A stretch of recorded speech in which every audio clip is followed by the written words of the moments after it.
Assalamualaikum warahmatullahi wabarakatuh. Alhamdulillah teman-teman, kembali lagi bersama kami di program Teman Ramadan.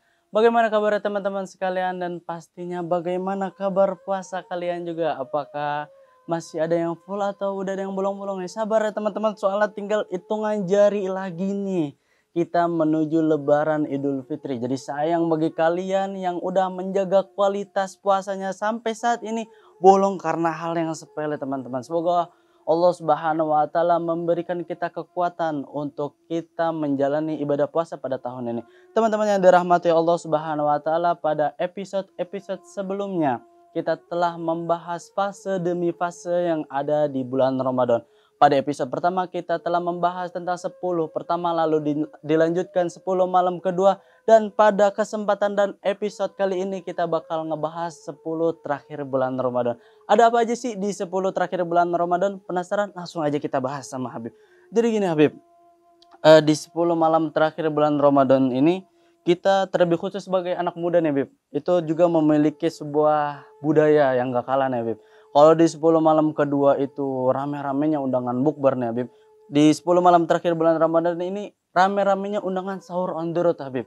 Sahur on the road itu kayak mereka satu komunitas, mereka konvoy menuju satu tempat, lalu pada tempat tersebut mereka melakukan sahur bersama. Nah, ini merupakan kegiatan positif bagi mereka, teman-teman kita yang mencintai komunitas bermotor. Tapi ada aja nih Habib, teman-teman kita yang mereka ugal-ugalan di tengah jalan pada malam hari, mengganggu warga dengan knalpot, cornering tuh Habib, balap-balapan di jalan Habib.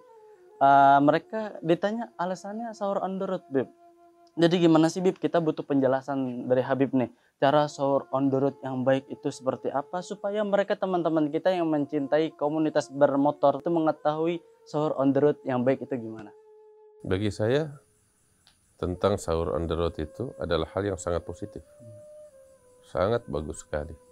Khususnya bagi anak-anak muda. Kenapa?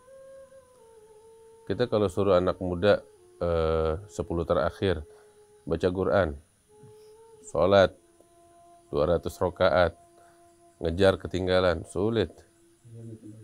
Bukan hal yang mudah. Dan menggapai ridha Allah bukan dengan ibadah yang kita melakukannya dengan terpaksa. Tetapi menggapai ridha Allah, ibadah yang Allah sukai dari seorang hamba ketika dia melakukannya dengan lapang dada, dengan kerinduan kepada Allah Ta'ala. Apa artinya orang sholat 1000 rakaat tapi dia melakukan itu semua dengan terpaksa dan berat hati? Apa artinya? Tetapi ketika dia di luar sana, dia berbagi kepada orang-orang yang membutuhkan dan dia penuh dengan kebahagiaan. Ini lebih berarti daripada orang yang sujud sedangkan dia terpaksa dan berharap cepat selesai. Karena itu, apa yang dilakukan oleh anak-anak muda dengan sahur on the road, di mata saya, bagi saya ini adalah hal yang sangat positif sekali. Betul, 10 terakhir dari bulan suci Ramadan adalah saat seseorang mengejar ketinggalan. Bahkan baginda Nabi Muhammad SAW, sosok yang mulia, sosok yang agung, yang semua tidak mengingkari betapa hebatnya ibadah beliau, ketaatan beliau. Dari awal Ramadan, pertengahan Ramadan, bagaimana kesungguhan beliau di dalam beribadah beliau dan para sahabatnya. Tetapi ketika masuk 10 terakhir bulan suci Ramadan, itu disebutkan syadda mi'zarah wa aiqadha ahlah wa ahya laylah. Di 10 terakhir beliau makin giat lagi di dalam ibadah. Sampai diibaratkan oleh para sahabat, kalau udah masuk 10 terakhir, baginda SAW mengencangkan ikat pinggangnya. Ibarat kata itu kalau orang lagi mau semangat di dalam bekerja, ikat pinggang dikencengin, lengan baju digulung. Ibaratnya ini mau bertempur, udah bukan main-main lagi, bukan pemanasan lagi, tetapi memang udah harus turun di ring tinju dengan sungguh-sungguh. Ibaratnya seperti itu. Ikat pinggang dikencengin, lengan baju digulung. Ayo meribut-ribut, ibaratnya gitu. Ya, sekarang udah bukan waktunya pemanasan. Ini kesungguhan. Seperti itu. Beliau mengencangkan ikat pinggang ibaratnya seperti itu. Sampai disebutkan membangunkan keluarganya. Sehingga malam hari udah nggak kenal tidur lagi di malam 10 Ramadan terakhir itu. Dan beliau hidupkan malam-malam tersebut dengan ketaatan dan ibadah kepada Allah Ta'ala. Artinya memang betul. 10 terakhir adalah saat untuk mengejar ketinggalan. Tetapi bagaimana seseorang mewarnainya? 10 terakhir itu. Ibadat kepada Allah Ta'ala nggak hanya selamanya dengan Al-Quran, nggak selamanya dengan sujud di atas sejadah. Tidak. Ada orang yang menikmati itu, silahkan. Ada orang yang menikmati Al-Quran dengan menyelami samudra yang penuh dengan mutiaranya. Namun ada orang yang sulit untuk memahami Al-Quran sehingga, mohon maaf, ketika dipaksa untuk membaca Al-Quran, dia merasa jenuh. Apa yang dia baca dia nggak paham. Ya, betul pahala dapat. Macam kayak satu orang, ya, Abdullah katakan, nggak paham bahasa Korea, suruh baca buku novel Korea, nyambung nggak kira-kira? Boring nggak? Boring. Iya, jenuh. Begitu. Saya nggak bilang Al-Quran seperti itu, tetapi ketika kita melihat dari sudut pandang para pemuda yang tidak memahami bahasa Arab, yang belum bisa baca Al-Quran, dipaksa untuk baca Al-Quran, ya seperti itu. Mereka akan merasa berat, merasa susah, walaupun harus dipaksa, tetapi ya kita harus memaklumi keadaan itu. Sebab ketaatan kepada Allah tidak selamanya Al-Quran dan tidak selamanya sujud kepada Allah Subhanahu wa Ta'ala. Terkadang memberi suapan kepada orang yang kelaparan, itu pahalanya jauh di mata Allah Subhanahu wa Ta'ala daripada ibadah 1000 rakaat, daripada kita menghatamkan sekian banyak Al-Quran, bahkan lebih mulia daripada kita i'tikaf 1 bulan di Masjid Nabawi. Pernah satu kali Sayyidina Abdullah bin Abbas sedang i'tikaf di Masjid Nabawi, di Masjid Rasulullah SAW. Tiba-tiba datang seseorang yang kebetulan memiliki suatu kebutuhan yang perlu dibantu. Datang mengadu keadaannya kepada Abdullah bin Abbas. Maka mendengar itu, keadaan orang ini yang kesusahan, Abdullah bin Abbas tanpa basa-basi beliau berdiri. Beliau keluar dari masjidnya memotong i'tikafnya. Biasanya kalau i'tikaf itu berhari-hari, nggak keluar dari masjid, fokus ibadah. Tapi kali ini dia keluar dari masjid, dia potong i'tikafnya, dia tuntaskan hajat kebutuhan orang ini sampai selesai dan sampai tuntas. Hingga orang ini merasa malu. Wahai sepupu Rasulullah ya Ibn Abbas, engkau sedang tengah-tengah ibadah, tapi engkau putus ibadahmu ini demi untuk memenuhi kebutuhanku dan hajatku. Maka beliau menjawab, demi Allah, aku dahulu pernah mendengar baginda Rasul Shallallahu Alaihi Wasallam bersabda bahwasanya seorang hamba ketika membantu orang lain dan memenuhi kebutuhan orang yang kesusahan, pahalanya di sisi Allah lebih agung, lebih mulia daripada beriktikaf di masjidku ini selama 1 bulan, kata Rasulullah. Saya iktikaf baru sekian hari, mungkin sekian minggu, belum 1 bulan. Tetapi apa yang saya dapati dengan membantu orang yang kesusahan, itu di mata Allah lebih mulia daripada iktikaf 1 bulan penuh di masjid Nabi Muhammad SAW. Hakata. Karena itu Islam begitu indah. Pintu sorga ada 8, bukan ada 1. Fahami itu. Artinya, untuk menggapai surga, bukan hanya dengan 1 cara. Pintunya ada 8. Kamu nggak bisa masuk dari sini, kamu bisa masuk dari pintu yang lain. Ya, ada 8 pintu. Ya, dan semuanya menarik untuk ditempuh. Ada pintu sedekah, ada pintu duha, ada pintu wudu, dan lain sebagainya. Nah, berbicara tentang sahur on the road. Ya, kita suruh anak muda, ayo iktikaf di masjid, tidur di masjid. Iya kan? Kalau nggak tidur main HP, Bib. Kalau nggak tidur main HP. Ya, yang pada akhirnya dia capek sendiri dan dia akan meninggalkannya. Suruh ke rumah baca Quran, nggak bakal dia baca Al-Quran, dia sibuk HP nonton TV. Ya, suruh sholat berat, kita fahamin keadaan anak muda. Tapi ketika dia main motor di luar melek. Full baterainya. Nah, hal yang semacam ini cocok dengan anak muda. Oke, cakep. Warnai dengan ajaran Rasulullah Sallallahu Alaihi Wasallam. Di antara bagian dari agama Rasulullah Sallallahu Alaihi Wasallam tentang bulan suci Ramadan, wa huwa syahrul muasah, bulan kepedulian. Berbagi sahur di malam hari adalah bentuk kepedulian seseorang kepada orang lain yang kesusahan.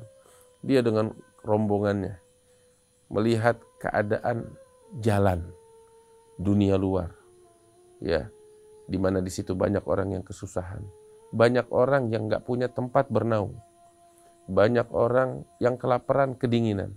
Anak-anak muda dengan kelompok mereka turun demi untuk hal-hal positif semacam ini, memberikan perhatian kepada orang-orang semacam ini, berbagi makan, bukan hanya berbagi, menghibur mereka dengan ikut makan bersama mereka. Kan Sayyidina Hasan ibn Ali ibn Abi Talib, cucu Rasulullah, manusia yang agung, manusia yang suci. Itu satu kali beliau lagi keluar dari masjid, ya, di atas kudanya. Tiba-tiba ada sekelompok fakir miskin. Orang-orang yang susah, fakir miskin di pinggir jalan. Mereka ini orang-orang yang fakir miskin dan tulus mencintai keluarga Nabi Muhammad SAW. Saat itu mereka kebetulan lagi ada makanan yang mereka dapati dari pemberian orang. Mereka lagi duduk bareng-bareng makan. Makanan apa sih? Yang maksudnya bukan makanan yang mewah, makanan seadanya. Mereka lagi asyik makan. Al-Hasan ibn Ali ibn Abi Thalib berlalu di depan mereka di atas kudanya. Mereka menawarkan, wahai cucu Rasulullah, ayo makan, macam kayak kita. Kita lagi mau nyuap, ayo makan, tawarin gitu, nawarin. Wahai cucu Rasul, ayo makan bersama kami. Maka Sayyidina Hasan bin Ali tidak malu dan mengatakan, baik, sekarang saya tidur dari kuda saya untuk makan bersama kalian. Turun dari kudanya, beliau duduk makan bersama fakir miskin itu. Mereka yang nggak keenakan. Cucu Rasulullah, pemimpin yang agung, manusia mulia, duduk di tanah bersama fakir miskin dengan makanan yang sederhana. Hasan bilang, enggak. Ini undangan dari seorang mukmin yang harus saya penuhi. Maka dijawab, ikut makan bersama mereka, gembira. Setelah itu, setelah mereka makan dan orang-orang ini gembira semua ketika Hasan bin Ali duduk bersama mereka. Hasan pamit. Katanya, kalian ini udah berbagi kebahagiaan untukku, kata Hasan. Berbagi senang denganku, berbagi makan denganku. Kebaikan kalian ini harus saya balas dengan kebaikan. Katanya, izinkan saya untuk membalas kebaikan kalian dengan kebaikan. Mereka bilang, silahkan. Pulang Hasan bin Ali, sampai di rumah dia panggil pelayannya, ambil ini, sekian ratus ekor kambing, berikan kepada fakir miskin itu. Sebagai bentuk balasan kebaikan mereka kepada saya. Kata Sayyidina Hasan bin Ali. Dan saya rasa apa yang dilakukan Hasan bin Ali bin Abi Thalib, menghibur fakir miskin di jalanan itu, dikenang hingga saat ini. Dan itulah yang berpengaruh. Itulah yang hebat dari seorang Hasan bin Ali. Boleh jadi ibadah beliau hebat, Al-Quran beliau hebat. Tetapi ini pun tidak kalah hebatnya, punya tempat yang spesial di hati masyarakat. Oleh karena itu, seperti saya katakan, sahur on the road ini adalah hal yang positif. Perlu kita perhatikan. Jangan sampai kita ganggu orang, ganggu lalu lintas, ya. Apalagi waktu tengah malam macam gitu, bukan tengah malam, lebih tepatnya menjelang akhir malam. Jangan kita ganggu orang yang sedang tidur dengan knalpot yang berisik, ya, kesian. Sebab banyak orang di luar sana kita nggak tahu keadaan mereka di rumah. Ada yang sedang sakit, ya, ada yang sedang punya masalah, pengen tenang sementara. Ada yang anaknya sedang sakit seharian nggak tidur, baru bisa dapat tidur dikit dengar knalpot bangun, kasihan. Ya, artinya itu yang harus kita perhatikan. Dan saya rasa teman-teman pun yang melakukan sahur on the road bisa memahami hal itu. Mereka bisa menghargai orang lain. Itu dia yang saya sampaikan. Oh teman-teman, kita bisa ambil kesimpulan, Islam itu nggak monoton teman-teman. Islam itu indah, Islam itu banyak caranya untuk ibadah. Alangkah baiknya teman-teman untuk mengikuti saran yang telah disarankan Habib. Dan juga ada ini Habib, tentang 10 terakhir bulan Ramadan ya Habib. Bagaimana sih cara kita biar fokus ibadah di 10 terakhir bulan Ramadan Habib? Soalnya kan 10 terakhir bulan Ramadan ini identik sama malam Lailatul Qadar Habib. Nah gimana cara kita menggapai malam Lailatul Qadar itu Habib? Apakah dengan iktikaf atau gimana Habib? Beragam. Semua sesuai dengan keadaan masing-masing seperti yang tadi saya jelaskan. ahli ibadah dengan ibadahnya, ya kan? Ahli Al-Quran dengan Al-Qurannya, ahli sahur on the road dengan sahur on the roadnya, iya, ya. Dan ibu rumah tangga dengan pelayanan terbaiknya untuk anak-anak dan suaminya. Itu merupakan ibadah yang di mata saya itu sangat besar pahalanya di sisi Allah. Ahli ibadah nggak bakal bisa ibadah kalau bukan karena istrinya yang sediain sahur dan makanan. Iya kan? Ahli Al-Quran nggak bakal bisa baca Al-Quran kalau bukan istrinya yang ngasuh anak-anaknya yang rewel. Iya kan? Mereka mampu beribadah dengan nyaman karena ada istrinya yang sibuk ngurusin anak yang rewel. Yang sibuk belanja di pasar dan masak untuk suaminya yang membaca Al-Quran. Ibaratnya mereka inilah yang menjadi penyebab utama orang lain bisa beribadah. Karena itu pahala dari ibadah mereka, wanita-wanita di rumah ini dengan pelayanan mereka sangat besar di sisi Allah Subhanahu wa Ta'ala. Semua punya peran masing-masing. Ya, Nabi SAW berbicara tentang para wanita yang ingin menggapai pahala besar dengan mengikuti ibadahnya kaum laki-laki, jihad, sholat Jumat, sholat berjamaah dan sebagainya. Nabi bilang bukan begitu caranya. Tetapi inna husna taba'uli ihdakunna li zawjiha ya'dilu dzalika kulli. Ketika kalian melayani keluarga kalian, suami kalian, anak-anak kalian dengan pelayanan yang terbaik, pahala yang kalian dapatkan seperti pahala ibadah yang kalian sebutkan itu yang hanya bisa dilakukan oleh kaum laki-laki. Sebab apa? Setiap orang punya fungsi yang dibebankan oleh Allah Subhanahu wa Ta'ala. Kita di 10 terakhir dengan fungsi kita masing-masing. Ada orang nggak bisa baca Quran, terus mau dipaksa baca Quran, susah. Ada orang rematik, mau disuruh sholat banyak, nggak bisa. Tapi dia punya duit. Keluar duitnya di dalam sedekah. Iya kan? Dia mampu untuk bersedekah. Keluar duitnya. Jadikan sedekahnya itu sebagai bentuk ibadah di malam-malam 10 terakhir. Di hari-hari 10 terakhir. Wah kata. Dia punya, apa yang dia punya? Dia bahkan punya pakaian, berikan kepada orang yang membutuhkan. Jadikan itu segala kebaikan yang bisa kita lakukan, kita lakukan. Bahkan memberikan seteguk air pun itu dicatat pahala besar. Siapa yang tahu? Sampai Nabi Muhammad itu bilang, la tahqiru minal ma'rufi syai'an walau an talqa akhaka biwajhin taliq. Jangan kamu meremehkan satu kebaikan apapun yang mungkin di mata manusia remeh, sekalipun itu hanya senyuman manis di wajah saudaramu. Terkadang senyuman manis menyelamatkan orang dari bunuh diri. Siapa yang tahu? Terkadang senyuman manis dapat mengislamkan orang lain. Siapa yang tahu?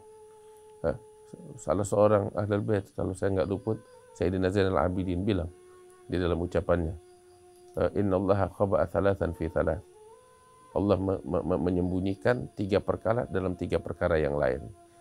Khaba'a ridahu fi ta'atih, fala tahqiru syai'an min ta'atihi, farubba ridahu fiha. Allah menyembunyikan keridhaannya di dalam salah satu jenis ketaatan kepadanya. Karena itu jangan kita remehkan ketaatan apapun, sekecil apapun. Siapa tahu keridhaan Allah tersembunyi di dalam ketaatan itu. Dan jangan kamu remehkan setiap kemaksiatan, apapun bentuknya. Mungkin di mata kamu kecil, jangan kamu remehkan. Sebab siapa tahu Allah menyembunyikan kemurkaan agungnya di dalam kemaksiatan yang kamu remehkan itu. Nggak ada yang tahu. Kamu anggap sepele, tapi di mata Allah nggak sepele. Ya, karena itu jauhkan kemaksiatan. Terus Allah menyembunyikan rahasianya, cahayanya di hati para hambanya. Sehingga jangan kamu menghina, meremehkan siapapun dari hamba Allah. Siapa tahu orang yang kamu hinakan itu adalah sosok yang istimewa di sisi Allah Subhanahu wa Ta'ala. Kita nggak ada yang tahu. Kita nggak ada yang tahu. Nah, 10 terakhir Ramadan kita warnai dengan segala ibadat. Apa yang bisa kita lakukan? Kita lakukan. Kita nggak harus muluk-muluk jadi orang hebat, itu tidak. Sebab yang kita cari adalah ridhonya Allah. Yang kita cari adalah rahmatnya Allah Subhanahu wa Ta'ala, bukan penilaian manusia. Bukan penilaian manusia, tetapi keridhaan Allah Subhanahu wa Ta'ala. Apapun itu kebaikan kita lakukan. Nah, terus terkait tentang kemuliaan malam Lailatul Qadar, betul. Lailatul Qadar adalah malam yang mulia.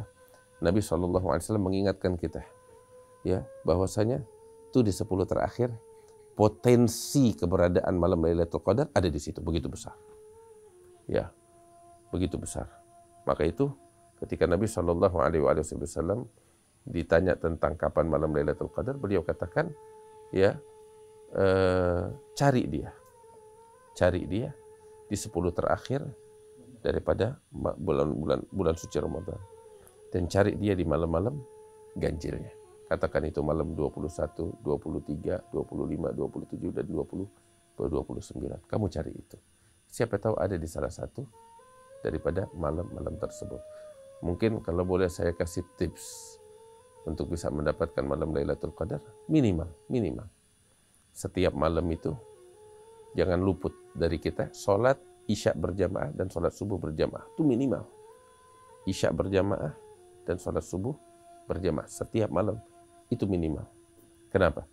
Nabi SAW bilang, orang yang sholat Isya berjamaah dicatat pahala oleh Allah seakan-akan dia tahajud selama setengah malam. Dan barang siapa yang sholat subuh berjamaah, kata Nabi, dicatat pahala oleh Allah seakan-akan dia tahajud satu malam suntuk, satu malam penuh. Artinya orang yang melakukan sholat Isya berjamaah atau sholat subuh berjamaah dicatat oleh Allah ibadah malam hari selama satu malam penuh atau satu setengah malam penuh. Ya. Dan malam-malam Lailatul Qadar itu, malam Lailatul Qadar ada di salah satu malam-malam tersebut. Kalau dia nggak luput Isya berjamaah dan subuh berjamaah, artinya sadar atau tidak sadar, tahu atau tidak tahu, pastinya dia udah mendapatkan malam Lailatul Qadar. Sekalipun dia nggak menyadarinya. Sebab malam Lailatul Qadar adalah salah satu dari malam-malam tersebut yang dia warnai dengan Isya berjamaah dan subuh berjamaah. Itu tips dari saya. Di luar penjelasan tadi nih Bib, Anda juga penasaran tentang malam khotam di Jabodetabek gitu Bib. Seperti yang Habib bilang tadi, malam 21 di Empang Bogor, Habib Abdullah bin Muhsin. Terus ada juga malam 23 di Alawi Condet, malam 25 di Kuitang Habib Ali, dan di 27 di Pekojan Zawiyah. Itu maksudnya apa Bib? Gini, apa yang tadi disebutkan, kebetulan tempat-tempat itu adalah tempat-tempat yang bersejarah, tempat-tempat yang penuh dengan keberkahan. Itu tempat-tempat yang sudah berdiri sejak puluhan tahun yang lalu didirikan oleh manusia-manusia mulia di sisi Allah Ta'ala. Sebagai contoh, malam 21 Ramadan itu di Masjid An-Nur, makam keramat Empang Bogor, makam Al-Habib Abdullah bin Muhsin Al-Attas. Al-Habib Abdullah bin Muhsin Al-Attas ini seorang ulama besar di masanya, bahkan seorang pejuang yang ikut andil di dalam melawan penjajah. Bahkan beliau juga seorang wali besar di masanya dan guru besar umat Islam di masanya. Ya, beliau tinggal di daerah Empang Bogor itu dan wafat di sana. Dan itu satu. Kemudian malam 23 di Masjid Al-Hawi, masjid yang didirikan oleh seorang ulama besar, sahabat daripada kakek kami Al-Allamah Al-Habib Salim bin Ahmad bin Jindan, yaitu Al-Allamah Al-Habib Muhammad bin Ahmad Al-Haddad. Masjid Al-Hawi yang tidak asing bagi masyarakat Condet. Ya, sosok Habib Muhammad juga sosok ulama besar, guru besar dari para ulama, para kiai, para habaib di wilayah itu. Ya, Al-Habib Muhammad bin Ahmad Al-Haddad dikenalnya Guru Muhammad. Ya, beliau mengajar fikih, tasawuf, dan lain sebagainya. Banyak murid-murid ulama-ulama besar di Jabodetabek merupakan lulusan dan didikan beliau. Ya, sehingga Masjid Al-Hawi itu juga berkah, dan di samping Masjid Al-Hawi juga ada satu pemakaman, dimakamkan di situ wali-wali besar dan ulama-ulama besar Nusantara, kota Jakarta, diantaranya Al-Habib Muhsin bin Muhammad Al-Attas, Al-Habib Ali bin Husain Al-Attas, seorang Habib keramat Habib Umar bin Hud Al-Attas, yang semua mengenal bagaimana doa beliau yang manjur, yang selalu dikunjungi oleh banyak orang demi doanya. Kakek kami Al-Habib Salim bin Ahmad bin Jindan, banyak lagi di sana. Itu malam 23. Adapun malam 25 nggak asing bagi para kiai, para ulama di Jabodetabek, yaitu guru besar umat Islam Al-Habib Ali bin Abdurrahman bin Abdullah Al-Habsyi, ya, yang merupakan seorang pejuang kemerdekaan, ya, sahabat daripada Presiden Soekarno, yang juga seorang ulama yang mempersatukan umat di masanya, yang keberkahannya hingga saat ini masih tetap dirasakan. semua mengakuinya. Habib Ali bin Abdurrahman Al-Habsyi. Nah itu di acara di tempat beliau di Kuitang itu diadakan di malam 25 Ramadan. Adapun di malam 27 Ramadan itu ada di namanya Masjid Zawiyah. Masjid Zawiyah ini didirikan di masa Belanda, di masa penjajahan Belanda, cukup lama sudah. Mungkin lebih dari 100 tahun atau 150 tahun oleh seorang ulama besar, Al-Habib Ahmad bin Muhammad bin Hamzah Al-Attas. Dan beliau wafat di Hadramaut, di Wadi Ahmad. Tetapi beliau terkenal dengan keilmuannya, kewaliannya, kesalehannya. Bahkan masjid beliau ini yang beliau dirikan, ya, yang beliau dirikan ini, itu terkenal dengan diijabah doa di tempat itu. Dan di dalam agama Islam, tempat-tempat istimewa di mana doa diijabah oleh Allah itu diakui di dalam syariat agama Islam. Sebagai contoh, ketika Nabi Zakaria diceritakan dalam Al-Quran, menyaksikan suatu kejadian yang istimewa yang dialami oleh Maryam binti Imran, ibunya Sayyidina Aisyah, Sayyidina Isa. Di tempat kejadian itu turunnya rahmat, turunnya keberkahan, terjadinya suatu mukjizat dan karamah. Di tempat itu Nabi Zakaria berdoa kepada Allah Ta'ala. Dan Allah menegaskan, hunalika da'a Zakaria rabbah. Di tempat itu, Allah menegaskan di garis bawahi tempat itu. Artinya tempat keramat, tempat suci, tempat turunnya rahmat dan berkah. Di tempat itu Zakaria berdoa kepadaku dan diijabah doanya oleh Allah Ta'ala. Artinya Islam mengakui tempat-tempat istimewa di mana dikabulkan doa oleh Allah Subhanahu wa Ta'ala. Nah, yang tadi saya sebutkan adalah tempat-tempat yang istimewa, yang dimakmurkan oleh sosok-sosok istimewa di sisi Allah, manusia-manusia yang bertakwa. Dan